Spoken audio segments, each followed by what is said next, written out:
transkripsiyadır. A gedəcək. Nəqliyyat RNT-nin amin tuşlarının ribosoma daşıması bu transkriksiyada baş verir.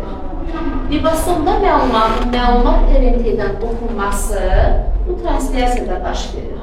Məlumat RNT-nin ribosoma çatdırılması transkriksiyanın bir mərhələsidir. Məlumat RNT-dən nukleotit ardıcılığın amin tuşu ardıcılığına çevrilməsi bu da yenə transkriksiya prosesində baş verir. Deməli, transkripsiya ancaq məlumat RNT-nin sintezidir.